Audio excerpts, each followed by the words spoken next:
네, 저희가 지금 계속해서 이제 사무엘 하의 말씀을 보고 있습니다. 지난 시간에 압살롬이 반역을 일으키지요. 그리고 반역을 일으키는 가운데 예루살렘에 입성하는 부분들을 우리가 살펴보았습니다. 그리고 다윗이 그 도피 가운데 시므이로부터 저주를 받고 그 가운데 자기의 힘과 권력을 그 시므이를 제압하는 데 쓰는 것이 아니라 하나님께 그 모든 부분을 맡겨드리고 자신은 그 길을 걸어가는 것을, 그런 다윗의 모습을 우리가 살펴보았습니다. 그런 가운데 오늘 본문 1절을 보게 되면 아히도벨이 또 압살롬에게 이르되라고 말을 합니다. 또 이르되, 강조가 됩니다. 그러니까 아히도벨이 본격적으로 다윗을 몰락시키기 위해서 전략을 내고 있는 겁니다. 앞선 그 16장에서도 아히도벨은 다윗을 몰락시키기 위해서 어떻게 하냐면 압살롬으로 하여금 자신의 아버지인 다윗의 후궁들과 동침하게 만들어 버립니다. 그러면서 다윗과 압살롬의 관계가 완전히 틀어져 버렸다라는 것을 온 백성들에게 알리게 해 버립니다. 그런 가운데 17장으로 들어와서 아히도벨은 계속적으로 다윗을 몰락시키기 위해서 자신의 에너지를 거기다 엄청 쓰고 있는 겁니다. 오늘 보면 1절에서 3절에도 보면 아히도벨은 압살롬에게 그렇게 이야기해요. 12,000명을 택해서 자기가 다윗을 추적하겠다라고 말합니다. 그냥 12,000명 저에게 주십시오 라는 게 아니라 택하겠다라는 겁니다. 내가 선택해서 그 선택된 사람을 중심으로 다윗을 쫓아가겠다라는 겁니다. 왜요? 지금쯤이면 다윗이 피곤하고 또 힘이 빠져 있을 건데 그때 무섭게 쫓아가서요, 다윗의 주변 사람들을 막 이렇게 겁을 주면 주변 사람들은 도망을 칠 것이고, 그러면 다윗만 잡기 너무 쉬울 것이다라고 이렇게 이야기하는 겁니다. 지금 아히도벨은요, 다윗만 잡으면 됩니다. 이미 그 압살롬이 반역을 할 때 많은 백성들의 마음이 압살롬에게 돌아갔기 때문에 굳이 이 아히도벨의 입장에서는 다윗과 함께 하고 있는 사람들까지 죽이면서 크게 전쟁을 필요가 없는 거예요. 그러니까 아히도벨은 어떻게든 다윗만 잡겠다라는 그런 마음이 있는 겁니다. 사실 이 아히도벨은요, 그 전쟁의 맥락을 굉장히 잘 알고 있는 겁니다. 탁월한 전략가입니다. 그러니까 앞선 16장 14절에서 보면 다윗이 요단에 이르러 쉼을 얻기는 했지만 굉장히 다윗이 피곤한 상태라는 걸 이 아히도벨은 누구보다도 잘 알고 있는 겁니다. 그리고 오늘 본문 29절에도 보면 후세가 아히도벨의 전략을 다윗에게 딱 알려줄 때 보게 되면 백성들이 그 상태 어떤 상태냐면 시장하고 곤하고 목마른 상태라는 것도 짐작할 수 있게끔 이 아히도벨은 모든 걸 알고 있는 거예요. 그러니까 굉장한 전략가입니다. 그리고 이 전쟁의 판도를 다 읽고 있는 그런 사람이에요. 그러니까 이 아히도벨이 그 나름의 전략을 내놓으니까 어떻게 하냐면 4절에 보니까 압살롬과 이스라엘 장로들이 그 말을 다 옳게 여겼더라라고 말을 합니다. 그런데 오늘 본문을 보면 뜬금없이요, 요 상황에서 압살롬이 후세를 찾아요. 후세는 누구죠? 다윗 편에 선 사람이에요. 지금 일부러 속여서 지금 이 압살롬에게 지금 온 사람이에요. 지금 이 상황은요, 다윗을 바로잡아서 그 반역을 전쟁의 승리로 바꿀 수 있는 저러한 기회인데, 여러분 같으면은 누구를 신뢰하겠습니까? 처음부터 함께 해온 누구보다 다윗에 대해서 반감을 갖고 있는 아히도벨을 신뢰하겠습니까? 아니면 좀 전에 다윗 편에서 돌아섰다라고 이야기하는 그 후세 를 여러분 신뢰하시겠습니까? 어떻겠습니까? 당연히 아이도벨이죠. 후세는 믿을 수가 없어요. 저 어떨지 잘 모르니까요. 근데 뜬금없이 이 압살롬이요, 후세를 부릅니다. 후세를 찾아요. 원어를 보면 이게 그냥 후세의 의견을 듣기 위해서 물어본 게 아니라 이 압살롬이요, 후세의 의견을요 아주 주의 깊게 집중하고 귀를 기울여서 아주 경청하고 싶은 거예요. 뭔가 거기에 특별한 게 나올 것 같다라는 뭔지 모르는 그 기대감에서 이 후세는 압살롬은 후세를 찾고 있다라는 겁니다. 그리고는 참 재미있는 행동을 해. 6절을 볼게요. 6절을 보면 후세가 압살롬에게 이르매 압살롬이 그에게 말하여 이르되 아히도벨이 이러이러하게 말하니 우리가 그 말대로 행하랴. 그렇지 아니하거든 너는 말하라라고 말합니다. 어떻습니까? 압살롬이 후세에게요, 먼저 아히도벨의 전략을 알려주는 겁니다. 후세, 아히도벨의 전략이 뭔지 알아? 막 이러고 있는 겁니다. 상식적으로는 어떻습니까? 그냥 이런 거죠. 후세, 너의 생각은 어떻니? 당신의 생각은 어떻소? 라고 물어보고 그걸 듣고 압살롬이 결정하면 되는데, 오히려 압살롬이요, 아히도벨의 이야기를 후세에게 해주는 겁니다. 그럼 후세 입장에서는 어떨까요? 당연히 편하죠. 왜요? 아히도벨의 전략과 반대되는 전략만 짜면 되니까요. 그래서 후세는 오늘 본문에 그렇게 이야기를 해요. 8절에서 13절을 보면 아주 지혜롭게 이야기합니다. 뭐라고 말하면, 왕이시여, 왕도 아시겠지만, 이렇게 말을 해요. 왕도 아시겠지만, 이 알다라는 말이 야다라는 건데요, 상대의 본질을 속속들이 안다라는 그런 뜻입니다. 그래서 후세는 뭐라고 말하냐면, 압살롬에게요, 당신의 아버지에 대해서 다 알고 계시지 않습니까? 다윗이 비록 쫓기고 있지만 다윗은 용사입니다. 12,000명의 군사로는 다윗을 이길 수가 없어요 라고 이야기하는 거예요. 그러면서 자연스럽게 아히도벨의 전략이 적절하지 않은 것처럼 이야기하는 겁니다. 그리고 결국에는 압살롬으로 하여금 후세 자신의 전략을 따르도록 만드는 겁니다.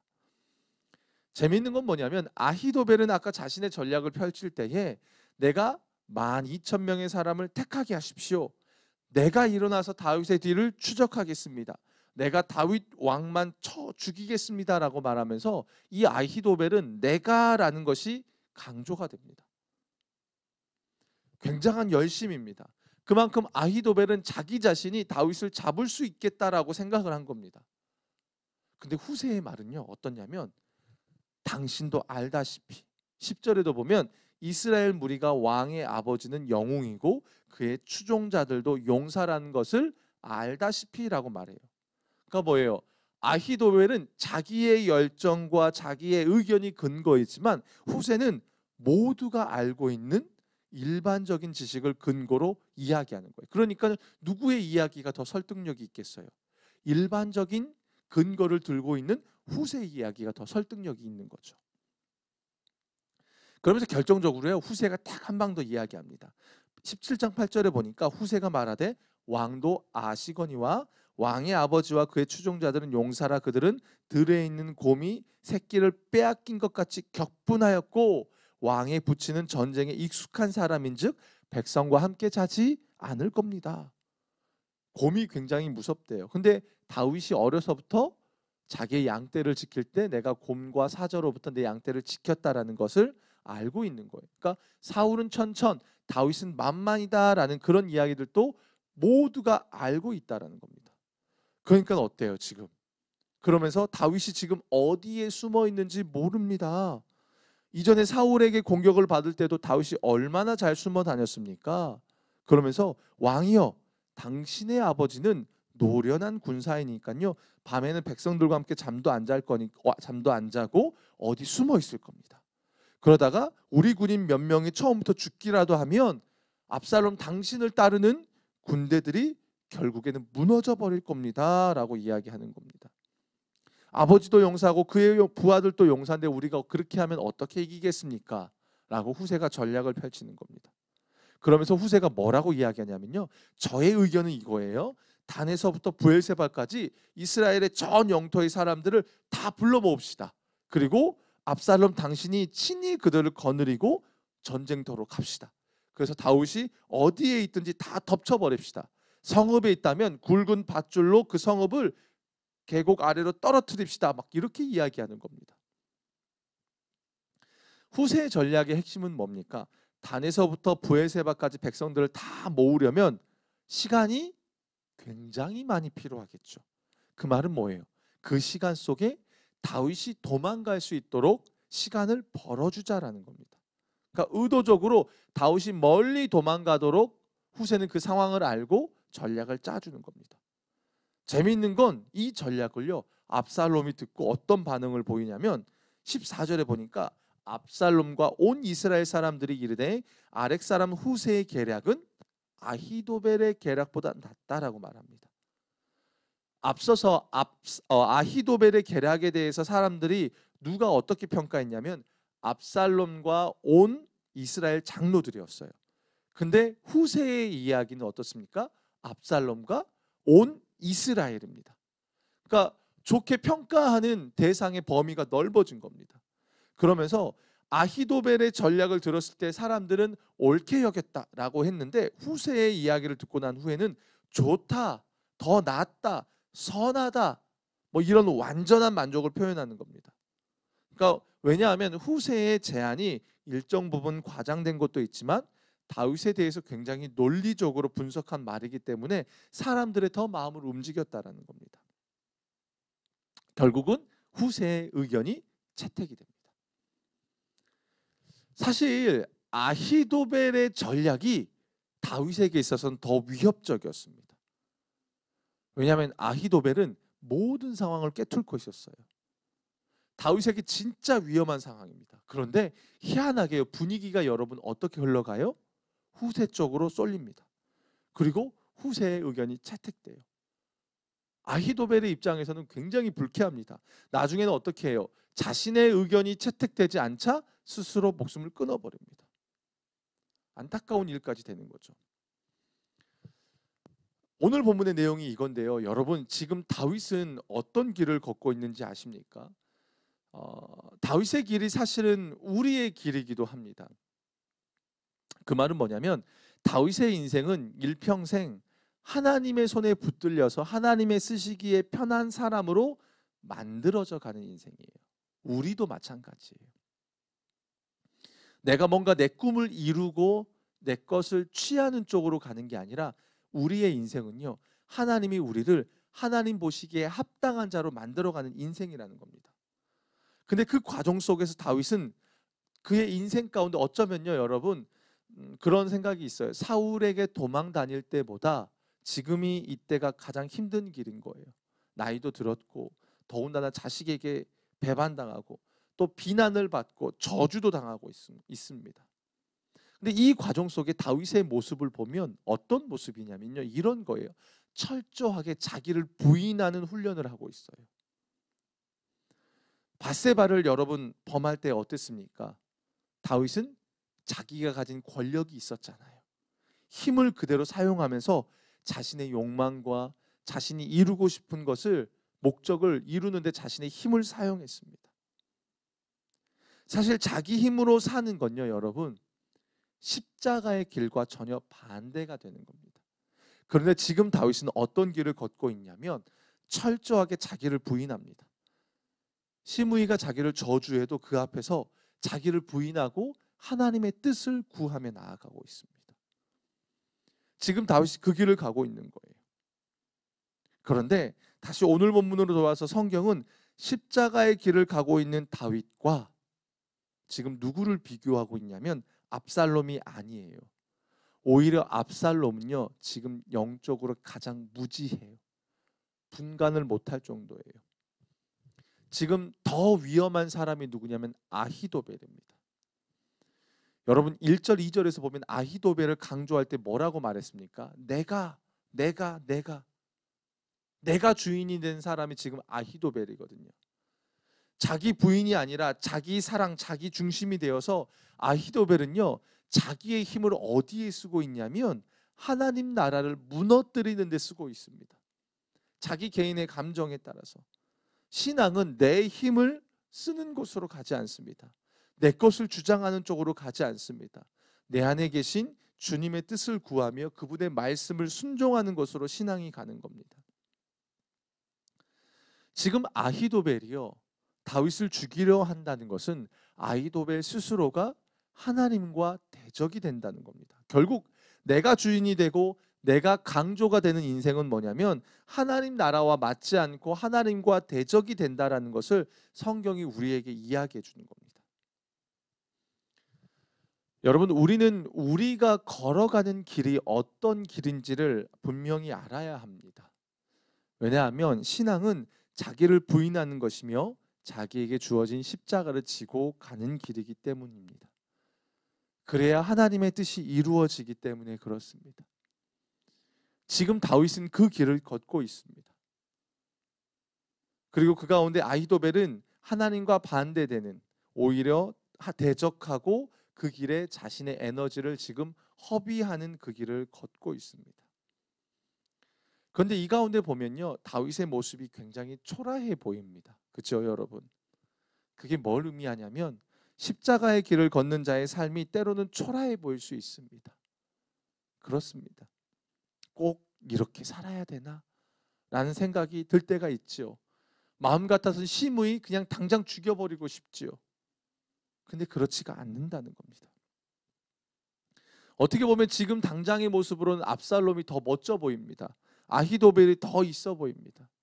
근데 성경은 우리에게 분명히 말합니다. 십자가의 길을 걷고 있는 그 다윗에 대해서 하나님이 주목하신다고요. 지금 이 성경의 모습을 영화로 찍는다면 카메라가 압살롬과 아히도벨과 후세에게 이렇게 비추고 있다고 여러분 보시면 될 것 같아요. 그런데 그 이면 가운데 우리 영화를 보면 그렇잖아요. 주인공들을 막 여러 다른 사람들을 비추고 있지만 그 이면에 주인공인 다윗의 상태가 어떠한지를 성경이 동시에 우리에게 말해주고 있습니다. 사무엘하 16장 14절에 보면 왕과 그와 함께 있는 백성들이 다 피곤하여 한 곳에 이르러 거기서 쉬니라라고 말해요.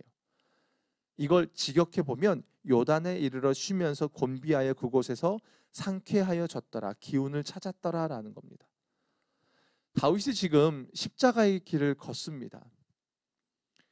자기의 힘을 주장하지 않고 오해가 있어도 그것을 저주를 받고 그 길을 걸어가면서 하나님의 뜻을 구합니다. 그런데 그 길이 너무나 고단하고 너무나 힘들어요.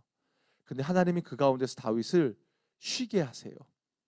기운을 다시 되찾게 하십니다. 그 말은 뭐냐면 여러분, 우리가 십자가의 길을 갈 때에 하나님이 우리를 그냥 막무가내로 던지는 게 아니라요, 우리가 가는 그 고단함 속에서도 하나님이 우리로 하여금 기운을 되찾고 그 길을 갈 수 있도록 한다라는 겁니다. 사실 오늘 본문이 그런 거예요. 다윗이 너무 고단하고 너무 지쳐서 쉬고 있는 겁니다. 쉬고 있고 기운을 되찾고 있을 때에 하나님이 지금 어떻게 역사하고 계시냐면 압살롬과 아히도벨과 후세가 다윗을 어떻게 죽일까 논쟁하고 있는 가운데 하나님이 의도적으로 후세의 의견을 채택하면서 다윗으로 하여금 어떻게 해요? 한숨을 쉴 수 있도록 도와주고 있는 그런 배경이라는 겁니다.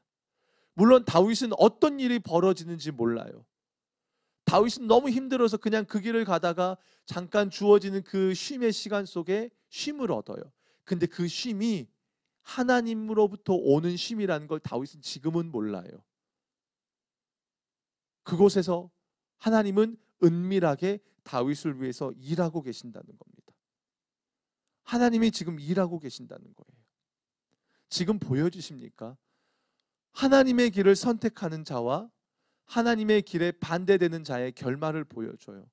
십자가의 길을 걷지 않고 있는 아히도벨은 자신의 에너지를 헛된 것에 던져버립니다. 그리고 그의 길은 멸망입니다. 반대로 십자가의 길, 하나님의 길을 걷고 있는 다윗에게는요, 하나님이 어떻게 하시냐면 보이지 않는 곳에서 은밀하게 역사하고 계신다는 겁니다. 주님의 길을 걷는 자에게 당장의 고난이 와서 힘들지만 그 속에서 주님을 신뢰하는 믿음이 생겨나고 회복되면 하나님께서는 그곳에서 우리를 반드시 일으키신다는 거예요. 지금 다윗이 그런 겁니다. 걸어가고 있어요. 걸어가다가 주어진 자리에 쉼을 얻고 있어요. 근데 그 쉼이 누가 준 거예요? 하나님이 후세를 통해서 아히도벨의 전략을 무너뜨리면서 다윗으로 하여금 기운을 되찾게 하신다는 거예요. 이게 하나님의 역사인 줄로 믿습니다. 우리는 잘 모릅니다. 하나님이 보이지 않게 우리의 삶에서 어떻게 도우시고 우리가 믿음의 길을 갈 때 어떻게 도우시는지 잘 모릅니다.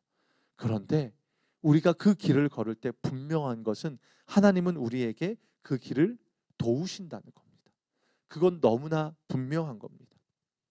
다윗의 눈에 보이지 않아요. 우리도 그렇잖아요. 우리의 눈에 보이지 않으면 하나님은 역사하지 않는다라고 말하지만 그렇지 않습니다. 하나님은 눈에 보이지 않지만 우리가 믿음의 길을 걷는 우리들의 삶을 친히 돕고 인도하고 계신다는 것을 오늘 성경이 우리에게 보여주고 있는 대목입니다. 단순히 아히도벨의 전략을 무너뜨렸다 그런 이야기가 아닙니다. 하나님은 이 가운데 그냥 단순히 후세의 전략을 택했다 이런 이야기가 아닙니다. 지금 십자가의 길을 걷고 있는 그 다윗을 하나님이 도우시며 그 다윗으로 하여금 그 길 가운데 저주를 받고 비난을 받고 오해를 받고 있는 그 가운데서도 다시 그 길을 갈 수 있도록 기운을 되찾도록 하나님이 지금 다윗에게 은혜를 베풀고 있다라는 것입니다. 그리고 어떻게 합니까? 결국은 마하나임에 도착합니다. 여러분, 이 마하나임은 어떤 곳인지 아닙니까? 야곱이 창세기 32장에서 에서를 만나러 가는 가운데 얼마나 두려워요. 근데 그곳에서 하나님의 군대를 만납니다. 그곳이 마하나임입니다. 근데 다윗이 이곳에서요, 또다시 하나님의 은혜로 이곳에서 어떤 힘을 얻습니까? 바르실레로부터 먹을 것을 공개받고 힘을 얻고 또 그 길을 가고 있다는 겁니다. 지금 하나님께서 그 다윗으로 하여금 힘을 내어서 그 길을 한 걸음 더 나아갈 수 있도록 돕고 계신다는 겁니다. 사랑하는 성도 여러분, 우리 모두의 삶이 다 다를 겁니다.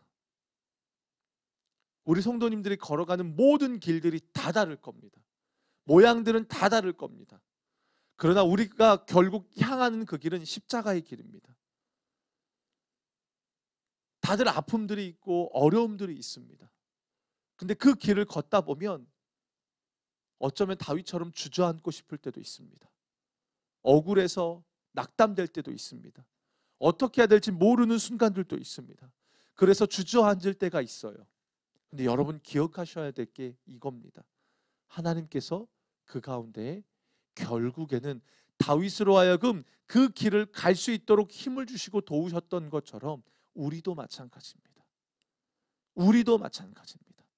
우리로 하여금 그 십자가의 길을 끝까지 갈 수 있도록 하나님이 우리에게 기운을 되찾도록 그 모든 여정마다 보이지 않는 곳에서 우리를 향해 손길을 베풀고 계신다는 것입니다. 사랑하는 여러분, 우리가 걸어가면서 우리는 제각각 많은 것들을 배울 겁니다. 때로는 인내하는 법도 배울 것이고 때로는 그 가운데서 순종하는 법도 배울 겁니다. 중요한 것은 우리가 걷는 그 길 가운데에 나를 부인하고 나에게 주어진 그 십자가를 지기로 결정하며 선택하는 그 여정이 나 혼자 걷는 여정이 아니라 하나님께서 그 모든 여정을 다 지켜보고 계시고 그때에 따라서 하나님이 보이지 않게 우리를 도우시고 우리로 하여금 결국에는 승리하도록 그 걸음을 주장하시는 길이라는 겁니다. 그렇기 때문에 성도가 때로는 넘어질지라도 완전히 엎드러지지 않는 이유가 거기에 있습니다. 다윗이 때로는 넘어지기도 합니다. 그러나 엎드러지지 않는 이유는 무엇입니까? 하나님이 그의 인생을 붙드시고 그 믿음의 길, 십자가의 길을 걷는 다윗을 포기하지 않으시고 날마다 바르실레를 통해서 또 후세를 통해서 그가 그 길을 걸을 수 있도록 돕고 계시기 때문입니다. 사랑하는 성도 여러분, 우리가 그 하나님을 기억하시고 그 하나님을 선택하시고 날마다 도우시는 그 하나님을 바라보며 여러분에게 주어진 이 믿음의 길을 끝까지 걷고 그 가운데서 주님만 드높이시는 여러분의 삶이 되시길 주님의 이름으로 축원합니다. 우리 함께 같이 기도했으면 좋겠습니다. 이 시간 우리가 좀 기도할 때예요. 두 가지 놓고 기도하겠습니다. 첫 번째로 기도할 때 사무엘하 17장 1절에 보면 아히도벨이 또 압살롬에게 이르되 이제 내가 사람 12,000명을 택하게 하소서. 오늘 밤 내가 일어나서 다윗의 뒤를 추적하여라고 말합니다. 이 아히도벨의 인생이 너무나 안타깝습니다. 하나님을 경험했지만 결국은 하나님이 주신 지혜와 힘을 헛된 곳에 허비합니다. 이 시간 우리가 기도할 때 하나님, 우리는 아히도벨처럼 내 삶을 나를 위해서 헛된 곳에 허비하는 인생이 아니라 하나님 다윗처럼요, 나는 죽고 예수로 살며 하나님 나에게 허락하신 하나님의 나라를 세워가며 내 삶에서 하나님의 뜻이 성취되는 그 놀라운 일을 경험하는 일에 내 인생을 내어드리는 그런 신앙이 되길 원합니다라고 우리 함께 같이 이 시간 먼저 기도하며 나아가겠습니다. 기도하겠습니다. 살아계신 아버지 하나님, 이 시간 간구하며 나아갑니다. 아버지 하나님, 아히도벨의 인생을 봅니다.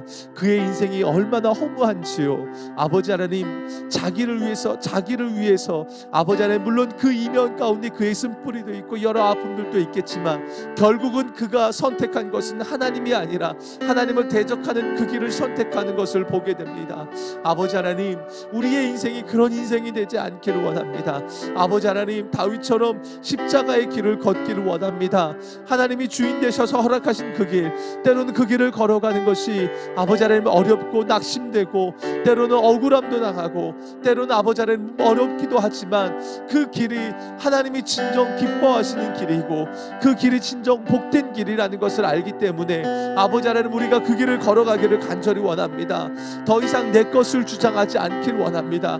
나는 죽고 내 안에 예수가 살며 예수가 내 삶을 인도하고 계심을 믿기에 그 주님 따라 나아가는 그런 복된 인생이 되기를 간절히 원합니다. 아버지 하나님, 우리의 인생을 붙들어 주시옵소서. 하나님, 우리의 인생을 인도하여 주시옵소서. 주님이 기뻐하는 인생이 되게 하시며 아버지 하나님, 날마다 그 믿음의 길을 걸어갈 때에 우리를 도우시고 주의 그 손길로 우리의 삶을 붙잡아 주시는 아버지 하나님의 은혜를 마음껏 경험하는 하나님, 우리들의 인생이 될 수 있도록 아버지 하나님 인도하여 주시옵소서. 이 시간 우리가 마지막으로 기도할 때 29절 말씀을 좀 붙들고 기도했으면 좋겠습니다. 꿀과 버터와 양과 치즈를 가져다가 다윗과 그와 함께한 백성이 먹게 하였으니 이는 그들 생각에 백성이 들에서 시장하고 고나고 목마르겠다 함이더라 라고 말합니다. 저는 이 말씀이 참 좋습니다. 왜냐하면요, 하나님께서 묵묵히 자기의 길을, 십자가의 길을 걷고 있는 다윗으로 하여금 또 한 단계 이겨낼 수 있는 힘을 주셨기 때문입니다. 여러분, 우리의 삶을 위해서 이 시간 기도합시다. 믿음의 길을 가는 가운데 하나님, 내가 십자가의 길을 걷고 있습니다. 그런데 하나님, 때로는 이게 버겁습니다. 때로는 어렵습니다. 하나님, 하나님이 주시는 힘이 있어야만 내가 이 길을 갈 수 있습니다. 주님이 주시는 은혜가 있어야만 내가 이 길을 갈 수 있습니다 라고 우리 이 시간 간구하며 나아갔으면 좋겠습니다. 나로 하여금 하나님, 이 길을 묵묵히 걸어갈 수 있도록 보이지 않는 곳에서 일하고 계시는 나의 하나님, 오늘도 그 하나님의 도우심으로 내 안의 목마름과 내 안의 곤비함이 해결될 수 있도록 아버지, 나에게 은혜를 달라고, 우리의 인생이 그렇게 날마다 하나님의 도움으로 살아가는 그런 복된 인생이 되게 달라고 우리 마지막으로 주여 한번 외치시고 여러분의 삶을 위해서 계속해서 기도하겠습니다. 주여.